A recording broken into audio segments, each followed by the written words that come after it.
Hello বন্ধুরা, নমস্কার। আবার আজকে একটা নতুন রেসিপি নিয়ে চলে এসেছি তোমাদের কাছে। আজকে সম্পূর্ণ একটা নতুন রেসিপি। তোমরা পুরোটা দেখো, ক্লিপ করে দেখবে না, পুরোটা দেখো, অবশ্যই বুঝতে পারবে। আমি আজকে বানাচ্ছি chicken spring roll. Chicken spring roll বানাতে আমি 300 মতন চিকেন নিয়েছি। ক্যাপসিকাম, গাজর, ধনেপাতা, পেঁয়াজ কুচি, কাঁচা লঙ্কা কুচি সব নিয়েছি। দেখো বন্ধুরা, প্রথমে আমি সব মশলাগুলো করে নেব। মশলাগুলো প্রথমে আমি মাংসগুলো খুব ভালো করে পরিষ্কার করে পুরের জন্য এইভাবে সাইজে ছোটো ছোটো করে কেটে নেবে। কেটে ভালো করে অনেকবার খুব সুন্দর করে পরিষ্কার করে ধুয়ে নেবে। ধুয়ে নেওয়ার পর পরিমাণ মতন জল দেবে, হলুদ আর 2 চামচের মতন সাদা তেল দিয়ে ভালো করে ওটা মিশিয়ে ওটা সেদ্ধ করতে বুস করিয়ে দেবে। আমি সেদ্ধ করতে বুস করিয়ে দিয়েছি। এ পাশে আমি পুরের জন্য আবার রেডি করে নিয়েছি। গাজরগুলোকে খুব সরু সরু করে কাটবে, ক্যাপসিকামগুলোকেও খুব সরু সরু করে কাটবে, পেঁয়াজ, রসুন কুচি, ধনেপাতা কুচি, কাঁচা লঙ্কা কুচি আমি রেডি করে রেখে দিয়েছি। আর এ পাশে চিকেনগুলো আমি সেদ্ধ হয়ে গেছে, আমি নামিয়ে নিয়েছি, ঝুড়িতে করে জল ঝুড়িতে দিয়ে দিয়েছি। এ পাশে আমি ময়দা মেখে নেব। 2-3 কাপের মতন আমি ময়দা নিয়েছি। ময়দাটা ভালো করে নুন আর তেল দিয়েছি। তেলের পরিমাণটা একটু বেশি দেবে। দিয়ে ভালো করে খুব সুন্দর করে হাত দিয়ে মেখে মেখে অল্প অল্প করে জল দিয়ে মাখবে। অল্প অল্প করে জল দিয়ে মেখে ভালো করে খুব সুন্দর করে মাখবে। মেখে 20 মিনিটের মতন ওটা ঢাকা দিয়ে রেখে দিতে হবে। 20 মিনিটের মতন ঢাকা দিয়ে রেখে দেবে। দিয়ে ঢাকনা খুলে ভালো করে এইভাবে একটু চেপে চেপে মেখে নেবে। ভালো করে চেপে চেপে মেখে নিয়ে আবার একবার ঢাকা দিয়ে রেখে দেবে। রেখে দেওয়ার পরে পাশে মাংসগুলোকে আমি এইভাবে হাত দিয়ে কুচি কুচি করে আমি হাতের সাহায্যে কেটে নেব। আর এক পাশে আমি তেল গরম করতে কড়াই বুস করিয়েছি। কড়াইয়ের মধ্যে আমি কিছুটা কালো জিরে দিয়েছি। কালো জিরে দেওয়ার পর আমি মাংসগুলো দিয়ে দেব। চিকেনটা ভালো করে একটু নাড়াচাড়া হয়ে গেলে আমি ওর মধ্যে ক্যাপসিকাম আর গাজর কুচি দিয়ে আর 2-3 মিনিট নাড়বো। 2-3 মিনিট নাড়ার পরে ওর মধ্যে আমি পেঁয়াজ কুচি, ধনেপাতা কুচি, কাঁচা লঙ্কা কুচি আর কুচিয়ে রাখা রসুন কুচি আমি দিয়ে দেব। ওটা আবার 3-4 মিনিট ভালো করে কষানো হয়ে যাবার পর ওর সাথে আমি কাশ্মীরি লঙ্কার গুঁড়ো, চাট মশলা আর কিছুটা গরম মশলা আর কিছুটা ব্ল্যাক পেপার গুঁড়ো দেব। দেওয়ার পরে ভালো করে কষিয়ে তার মধ্যে আমি সোয়া সস দেব। সোয়া সস দেওয়ার পর পরিমাণ মতো নুন দিয়ে ভালো করে নেড়ে চেড়ে ভালো করে কষিয়ে গেলে আমি ওটা প্লেটে করে নিয়ে নেব।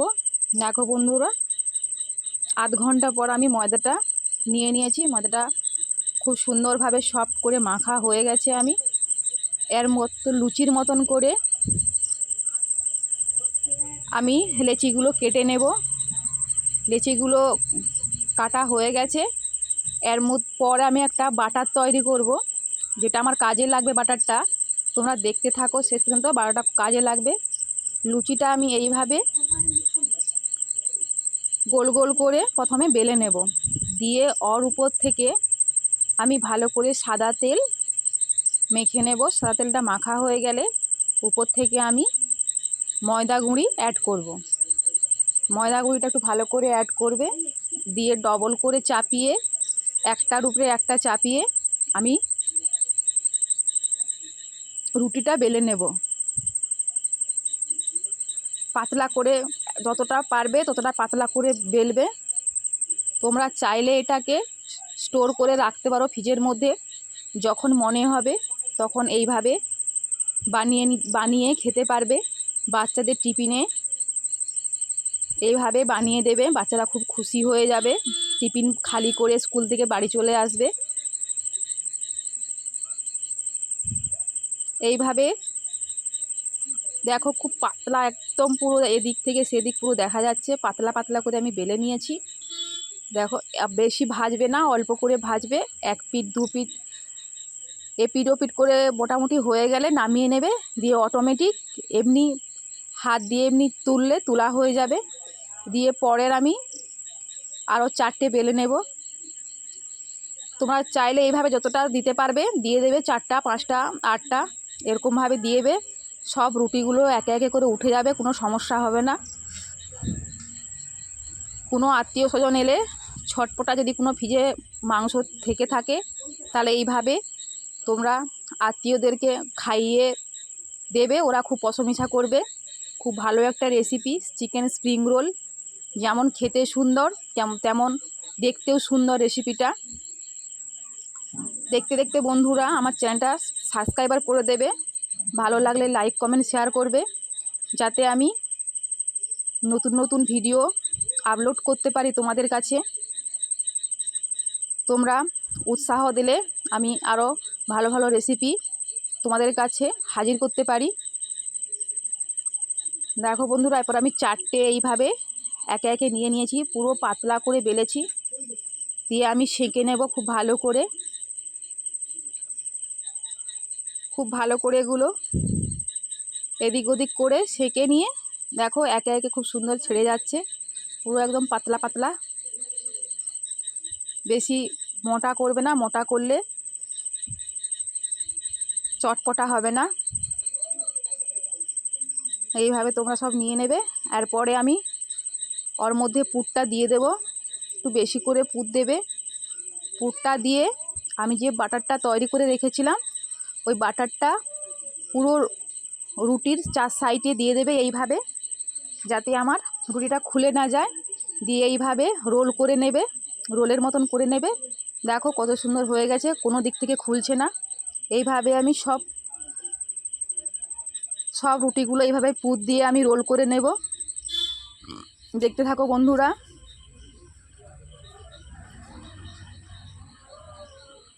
তোমরা এটাকে সস দিয়ে খেতে পারো, টমেটো সস বা মিয়োনিজ দিয়ে খেতে পারো, খেতে খুব দুর্দান্ত।